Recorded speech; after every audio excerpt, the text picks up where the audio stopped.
Test mic.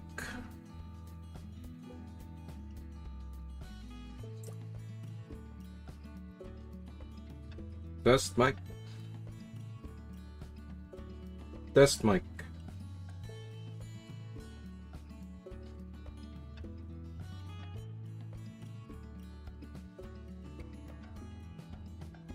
Test mic.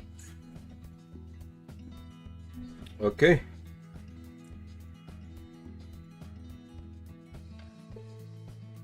So what we will be doing right now is fix some of these areas here, especially the eyes. Kinda having a hard time visualizing this angle. I think I got it. I think this one is too deep. So that's why I'm peeling off over here. So this one is too deep, so we're gonna raise it. And this one is too low, so we're gonna increase it here. Heighten it up.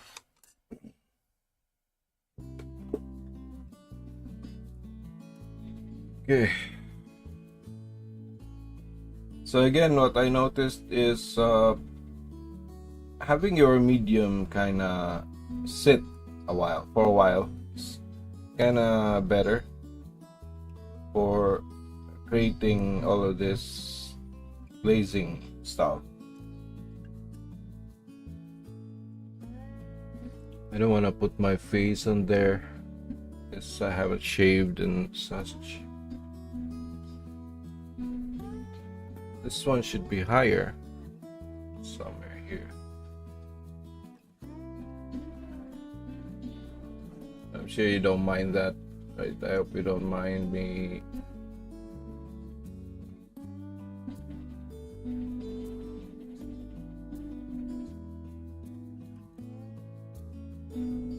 being authentic.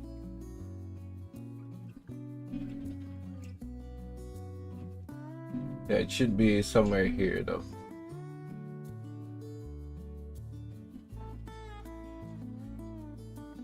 So let me erase that.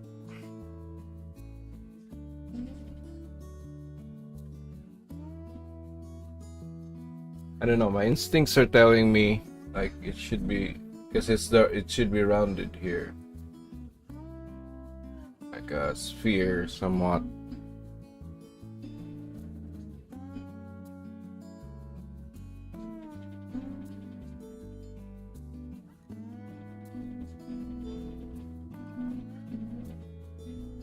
So my instincts are like naturally guiding my hand to cut it off somewhere here.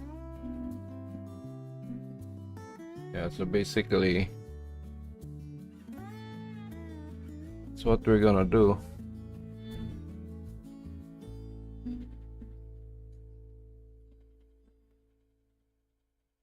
That's one of the challenges when you're trying to copy a Leonardo. It's because there's so many layers of shade that it's sometimes it's confusing to find the right hard edge. There's almost no hard edge, just layers of shade.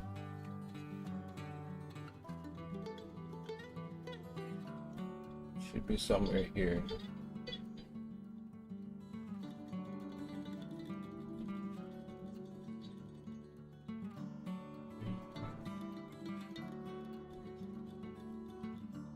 Be not as deep as that though. Should be somewhere here. We want to do like a absolute correct version of this, like a bigger one, like I'm gonna have to use a grid and like properly make it, but you know, this painting is so big that risking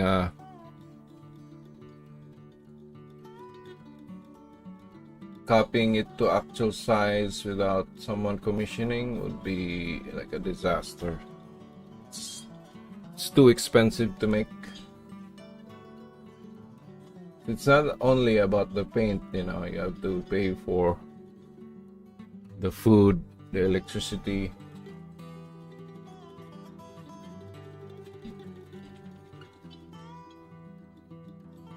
You have to basically be a patron if you want to commission something like this. So some history about this, like actually the church didn't commission this type of this imagery. They had a different idea in mind when they commissioned Leonardo, but maybe Leonardo thought that their idea was stupid, so he just made a new one, made an idea for them.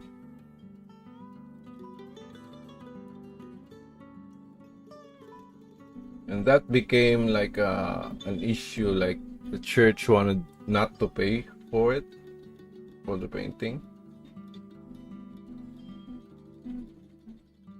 Then the people love it.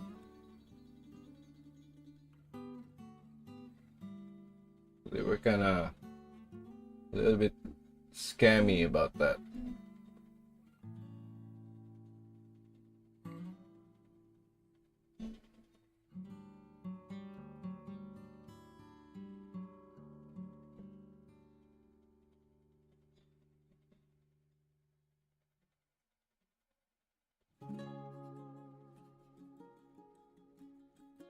I think that's good enough. I just added some white.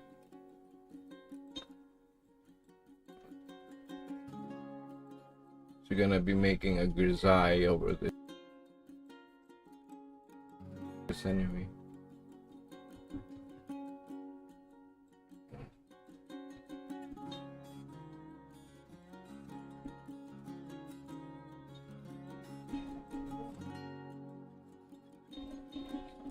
So the question is, did he start this painting at this level of detail? Maybe not, because when you're sketching in like, maybe, but you know how it is with Leonardo. He sketches on his canvas like it was the paper, so he draws there. He has an initial idea, but then as he starts painting it, kinda change things around.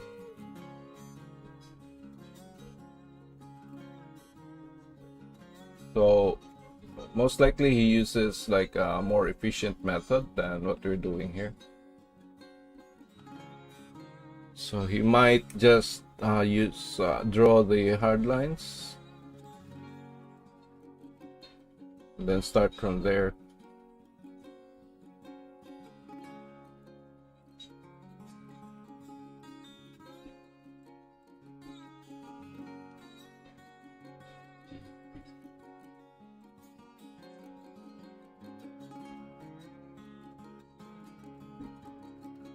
This paint has been sitting on my palette for 24 hours with clove oil, of course, and clove oil doesn't actually protect your paint 100%, though sometimes it does, because I have a palette that has like survived 6 months. I didn't open that though, so there's a good chance that paint can survive long. This one has been sitting for 24 hours this, or let's say 24 hours and more, maybe 16 hours, let's say, including the time we spent painting yesterday.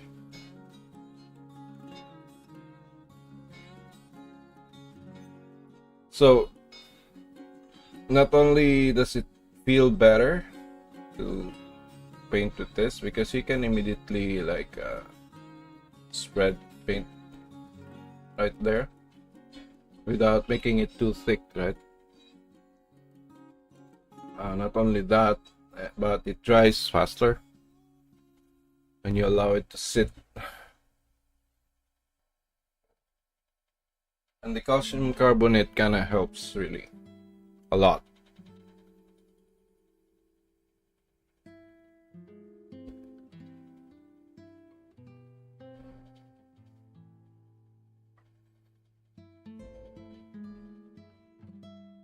And you know, just going at it slowly.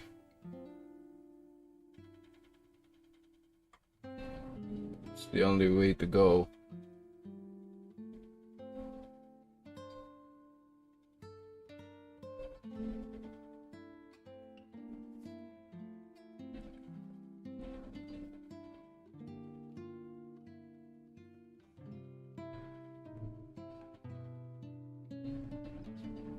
I don't know if you guys can see that, but there's very subtle shades that I'm working here.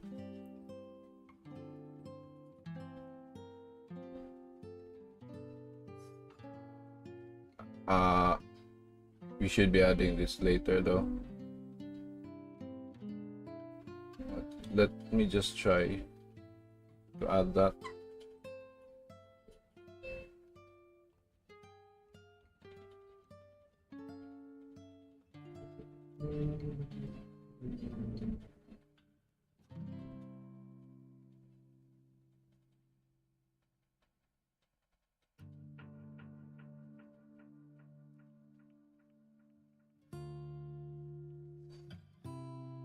Basically, you can like mark your lines and then let it sit for a while, or you could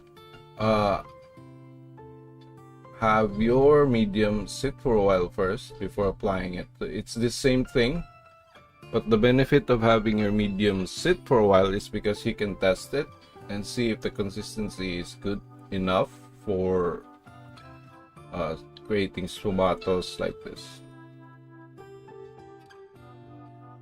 So instead of having to like find the best time to start like smudging, right?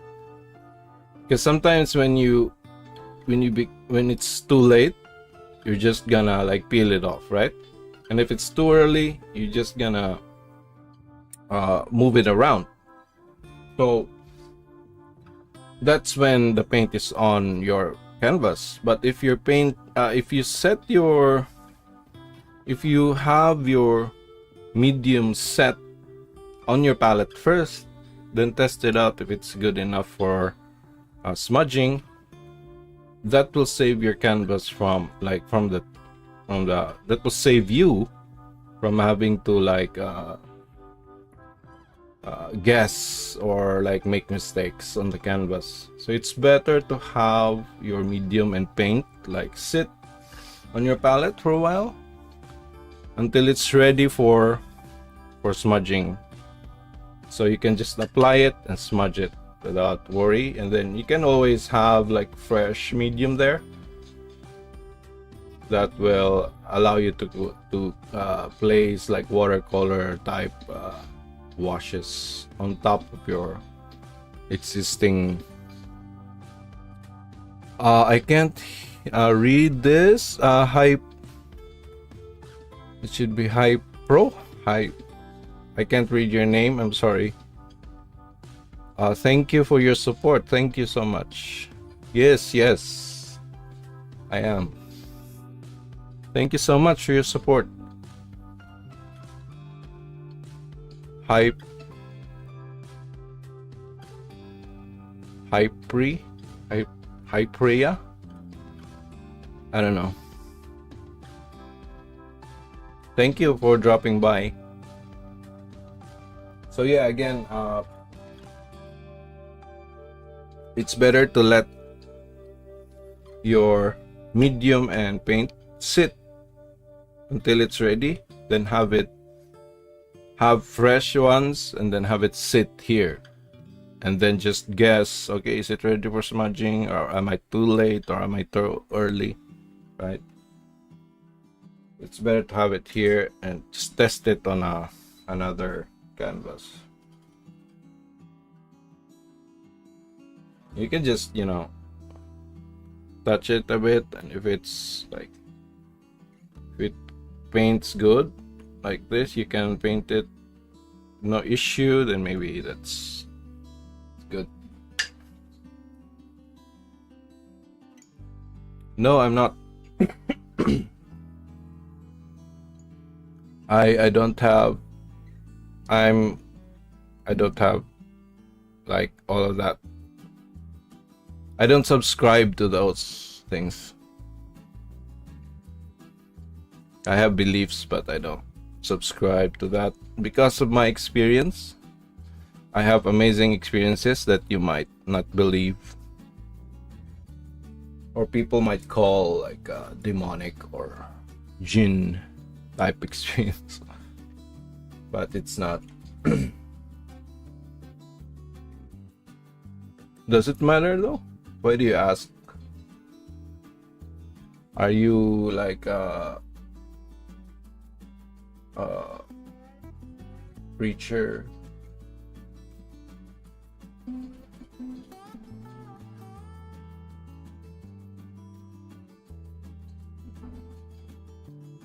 Thank you.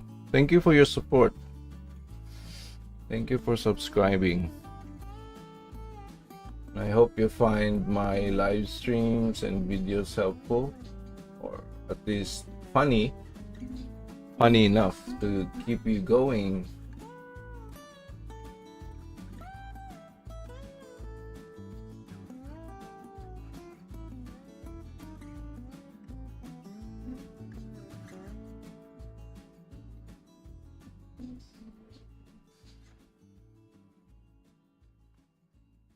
Okay, so where was I?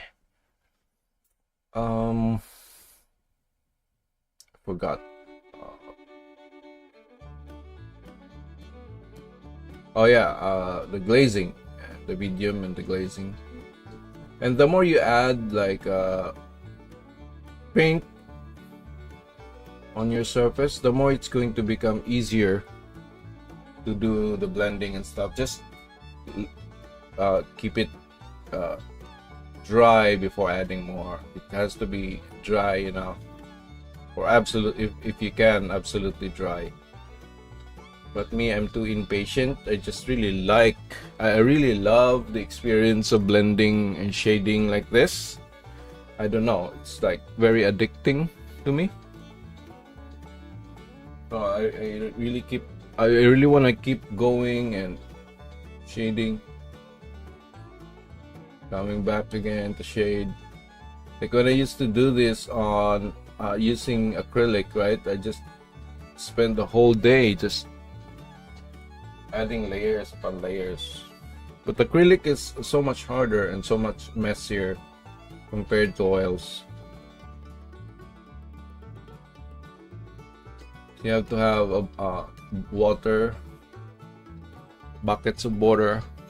Then you have to have slow drying mediums, and you have wet palettes. So it's kind of too messy. You have to be fast.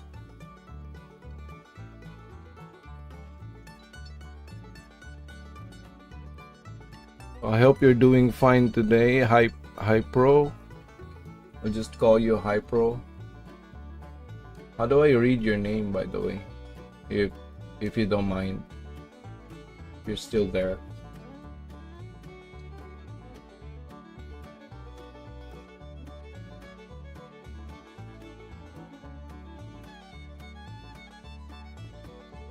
Hi Preya. How do I read it? It's really fun for me to do all of this, to be doing this method. Compared to like doing the usual like sergeant style or the painterly style, it's this method is so much more like satisfying to me. Feels really satisfying and it feels good.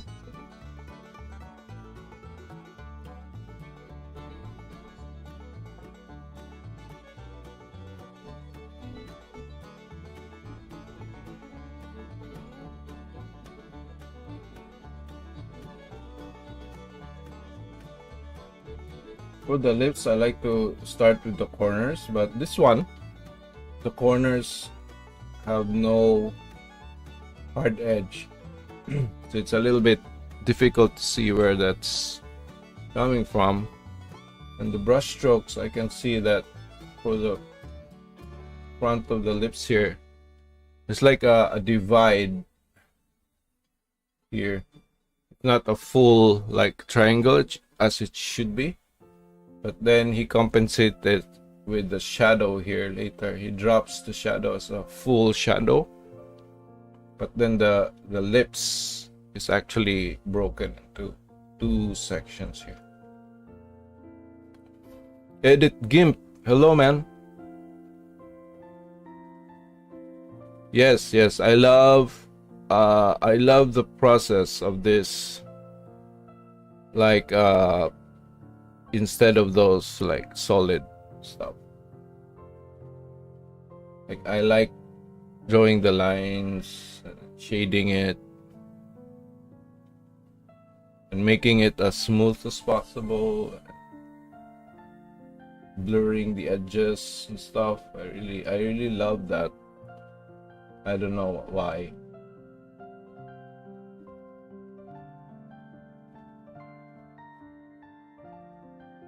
Maybe it's just my brain.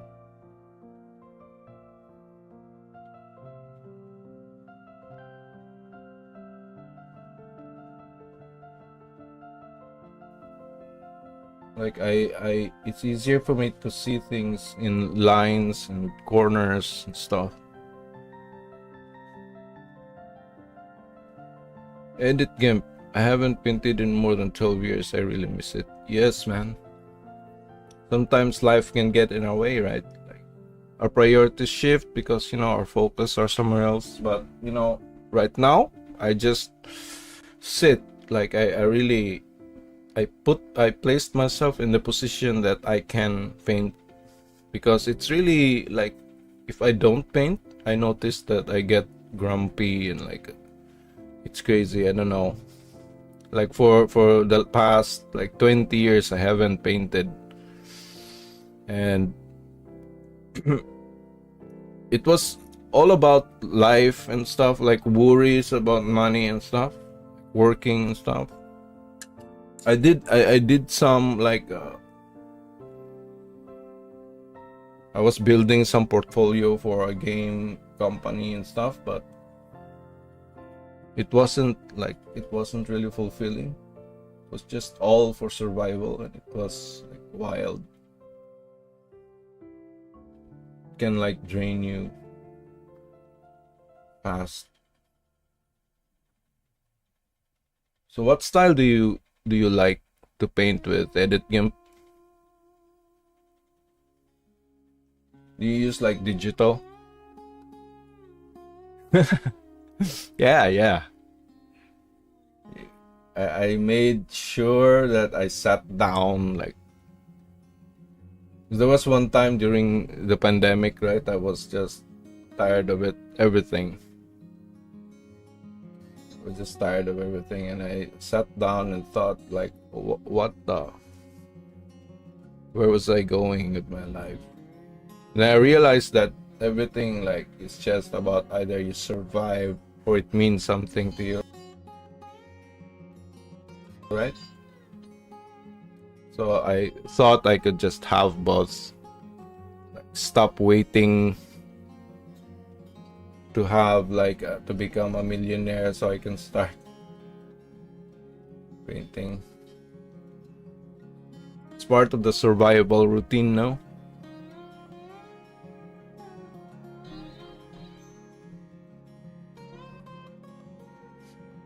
Like it's in our brains. Like when you were young, right? Remember when it was like very stressful or You just felt like it in the classroom, and you just started like drawing on your notebook, right? It kind of felt good.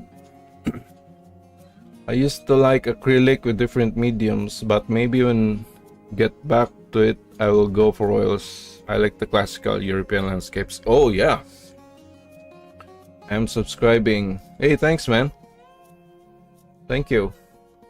Like I was browsing online last night about like uh Vermeer's paintings of the outdoors, right? And I saw some like watercolors on paintings, and I saw something there that really captured my my thoughts. Like there's the way they don't paint like in detail like this, right? They just paint, but the colors are really what makes it look very real. It's like it's better than a camera even. It's really amazing. And it was the first time that I saw it that way. It was really enjoyable.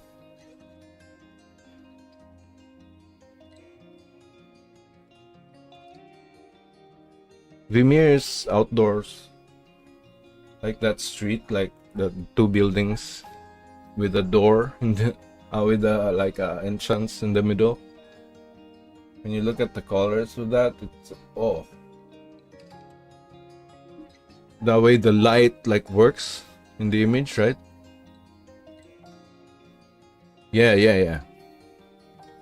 It looks washed out. It looks, but it feels like you're looking at it actually. Like either you're like a little bit dreamy or somewhat something like that. It's really amazing.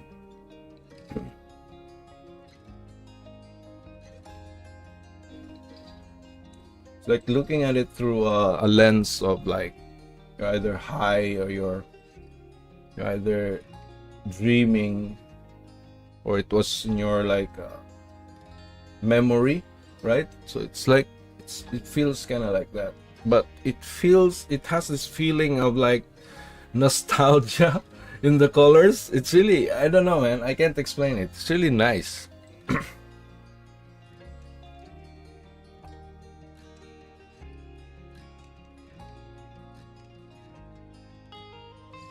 Like when you're in an architectural mode like this, like if you wanna like be precise, like actual camera, copy the camera, it's kind of weird, right? It's like it feels good, the skill is there, but then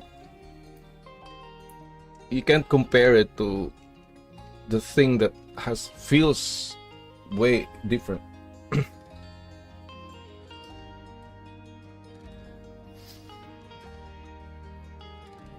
It's really nice.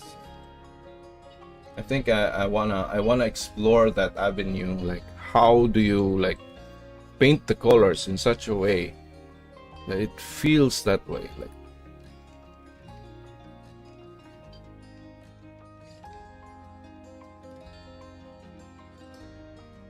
feels real, but not. It's not real, but it feels real in the context of the painting. And I thought that was beautiful.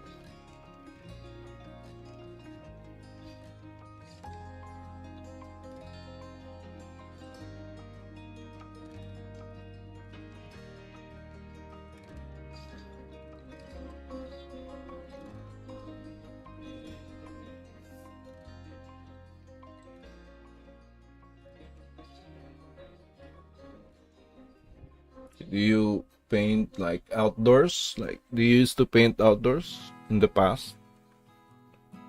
Edit GIMP?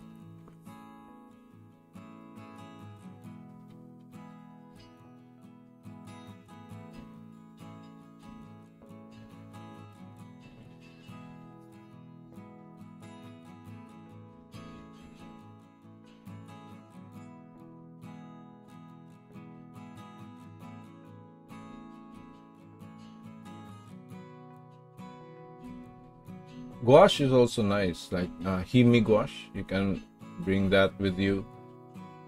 It's not expensive. Like you can buy the pouches, like just buy the yellow ochre, white, vermilion, black, maybe cobalt blue. You don't have to buy those sets, like 24 color sets and stuff. You just bring that with you, and then when you come home, you can transfer that to your canvas with oils, and that's going to like be part of the process. It changes, like it's now your interpretation, right? And there you can play with the colors depending on your mood.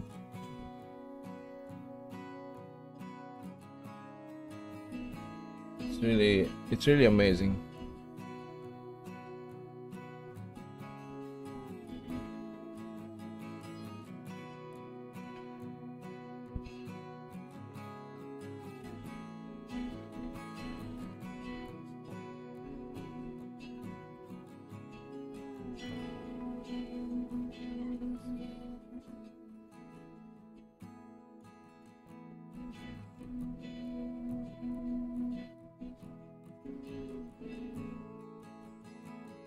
Also, I noticed with Leonardo's lines, he doesn't really draw like flowing lines like Rubens would, or even Rubens.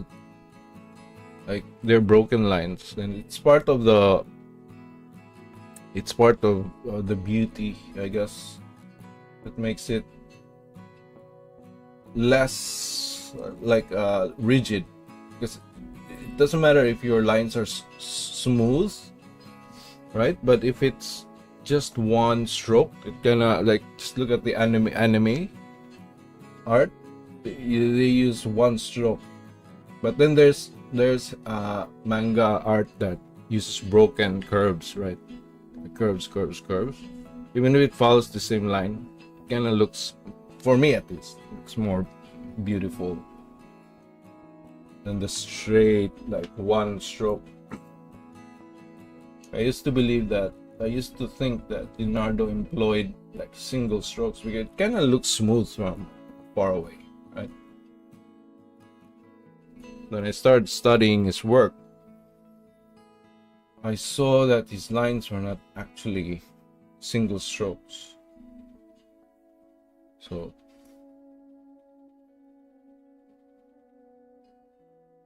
just like this, there are broken lines, and then he just covers it with a shading that makes it look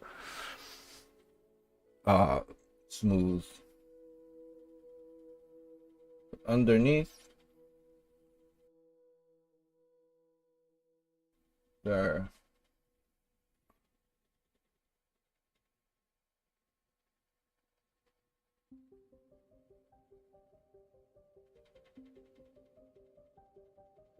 are broken lines down there.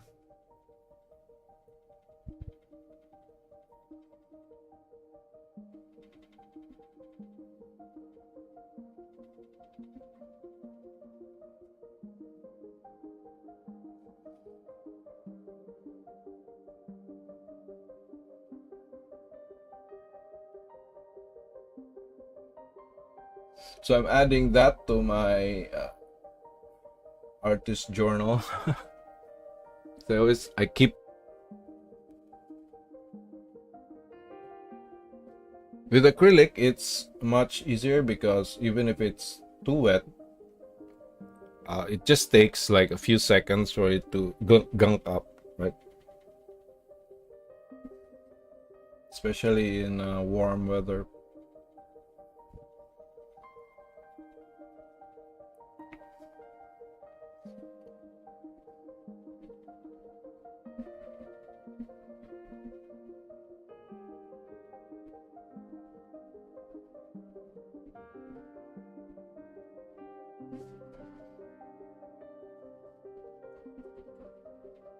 I have like a notebook here, my notes.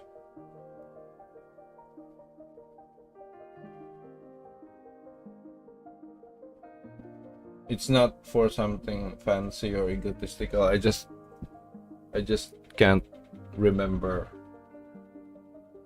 stuff that well.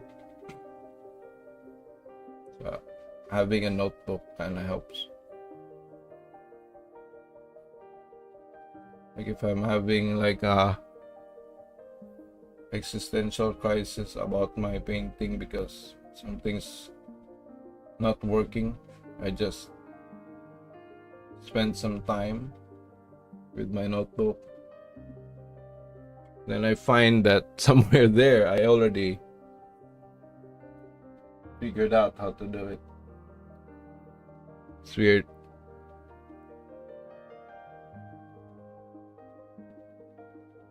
Must be like a trauma response from childhood.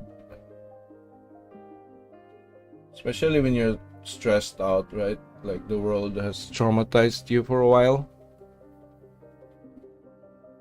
Kinda hard to remember stuff because I think your mind or your brain is busy protecting you. So everything feels foggy.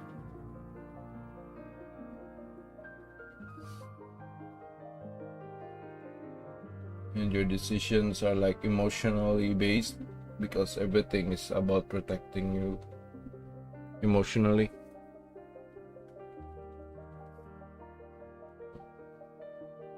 Most of these are still light lines, so you don't have to blend it right now. You can always cover this up later on.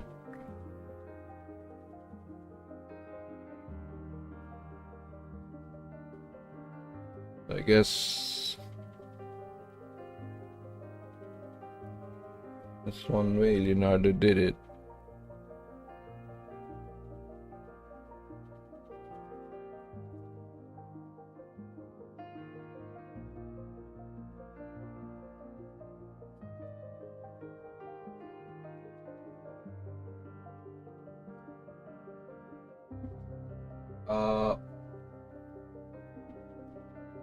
Liquid versus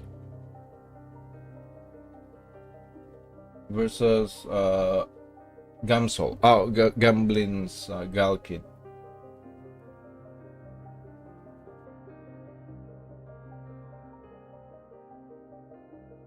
For me, Galkid dries faster than Liquid, and it's better. Galkid is actually better when you want to mix it with oil.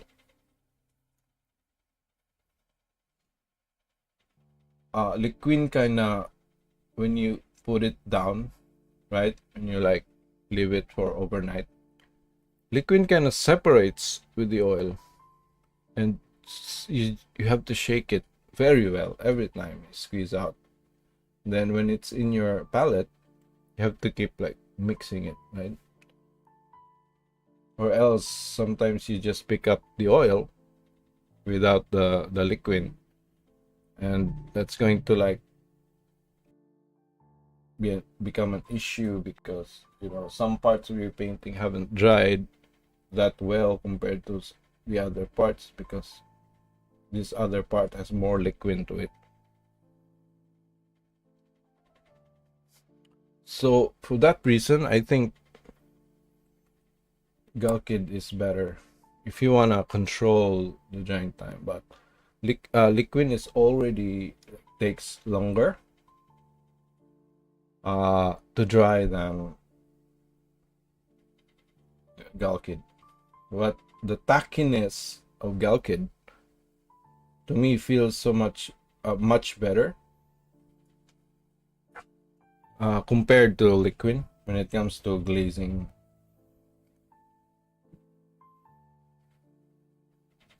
And I think it's better to buy small bottles. It's a little bit more expensive, but the truth is you're not gonna waste too much. When you're buying big ones, you kind of waste a lot more because it's a bigger container. And I wonder why they don't just make tubes for it, like a squeeze tube, right? With very small hole in front with a needle on the cap, so you can just punch it through every time it like gets, you know,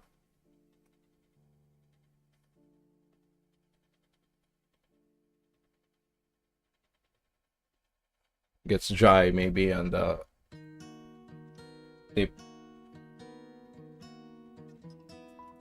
Like a squeeze bottle would be so much better for those products than like a pour bottle.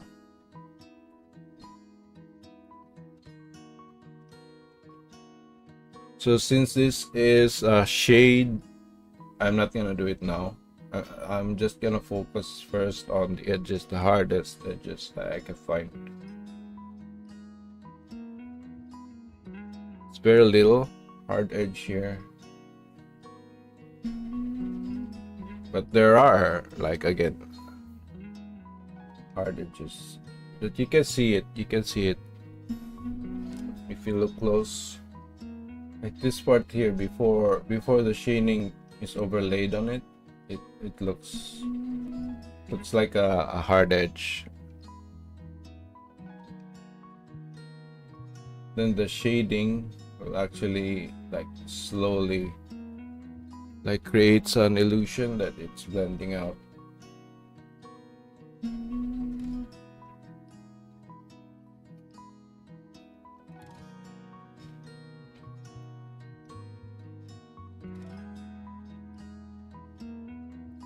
Okay, so maybe that's it for me for now. Edit GIMP and Hypreia Odessa Opiesa. I don't know, I can't read your name. Thank you so much for dropping by and for your support and for subscribing, and I hope you have a nice day today.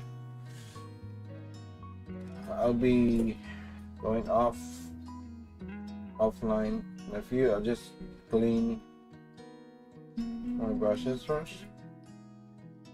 So again, I'm using a brush cleaner liquid. It's from China, and I bought it on sale, so it's cheap. It's like $4, 500 ml. And then I have 2 cans for that, like the first can for the most dirtiest, the first dip. And when I dip,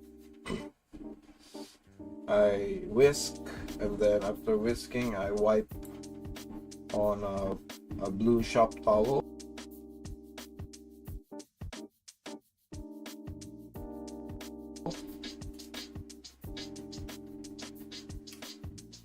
And then after the 2 cans, I use mineral spirit to finally remove the brush cleaner liquid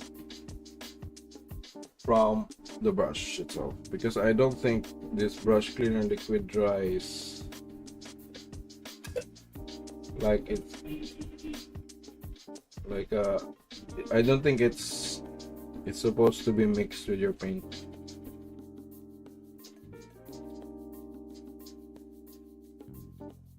It's a little bit oily, but it doesn't dry. I don't know what kind of oil this is.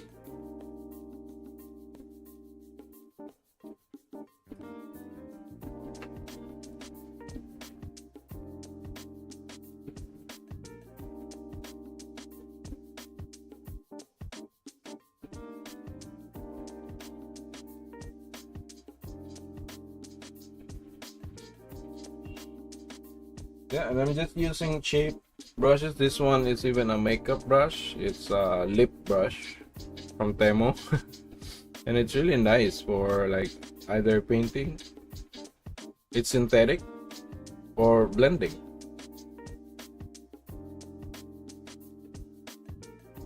I've been looking through all the paint brushes, right, on the store for artists, and it seems like the brushes are tailored towards a certain manner, a certain way of painting.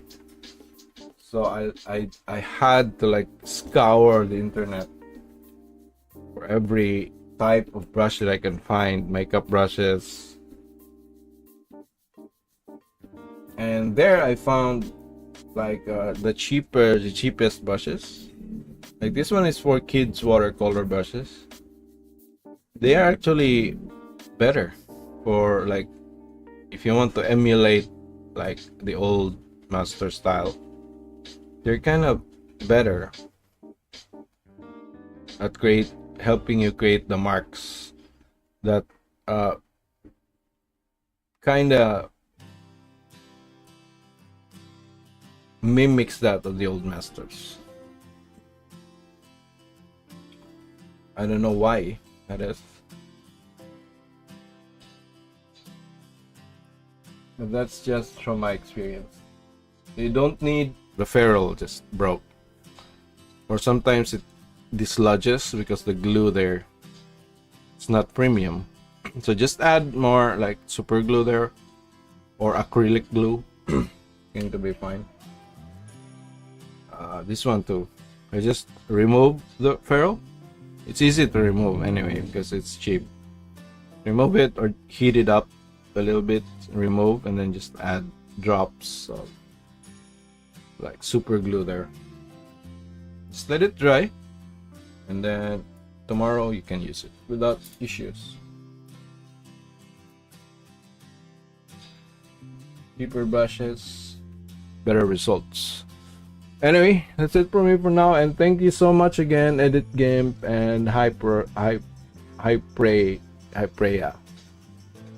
Thank you, and may you have a nice day. See you next